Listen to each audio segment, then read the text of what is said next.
सभी सुनने वालों को मेरा नमस्कार। मेरा नाम प्रियंवदा त्रिपाठी है और मैं अपने चैनल में आपका बहुत बहुत स्वागत करती हूं, जिसका नाम है focus to education with Priyamvada.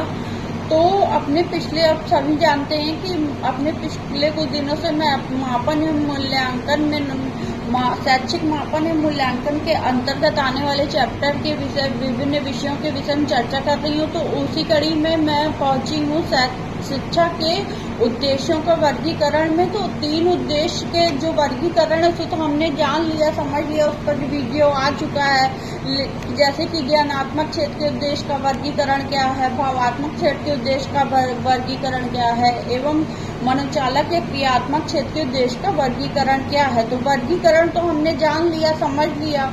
अब हमें ये समझना है कि व्यवहार इन्हीं जो शैक्षिक तीनों उद्देश्य हैं, यानी ज्ञानात्मक उद्देश्य, भावात्मक उद्देश्य एवं क्रियात्मक या मनोचालक उद्देश्य, इन्हीं उद्देश्यों के व्यवहार के संबंध में क्रियाएं तो जैसे कि अब हमें जानना है कि ज्ञानात्मक क्षेत्र के उद्देश्यों के लिए व्यवहारिक क्रियाएं यानी उद्देश्य तो हमने जान लिया, समझ लिया था। तो उनके अंतर्गत जो आने वाली व्यवहारिक क्रियाएं वो भी उतनी ही महत्वपूर्ण है, तो जिसको हमें समझना बहुत जरूरी है। तो हम शॉर्ट में समझ लेते हैं कि पहले हम समझते हैं व्यवहार परिवर्तन के रूप में उद्देश्य, यानी शिक्षा का उद्देश्य ऐसा होना चाहिए या ऐसा उद्देश्य की क्या लाभ है, क्या हानि है। जैसे कि व्यवहार मनुष्य के चाइल्ड के बिहेवियर में परिवर्तन आ सके, ऐसा शिक्षा का उद्देश्य होना चाहिए। वो परिवर्तन एक सकारात्मक दिशा में आगे बढ़ना चाहिए। तो इसको हम शॉर्ट में समझ लेते हैं।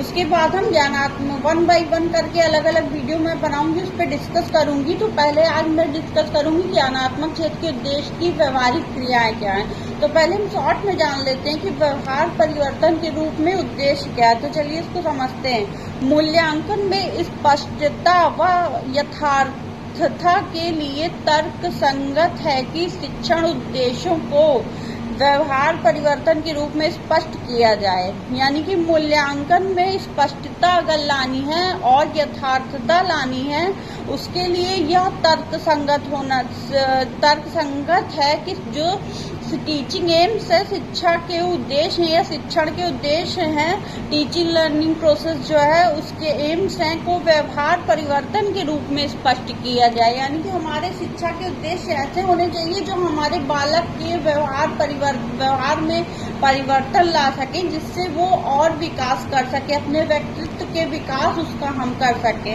जिससे वह एक कुशल मानव संसाधन बन सके। तो किया जाए जिससे कि उनकी प्राप्ति की सीमा को असंदिग्ध रूप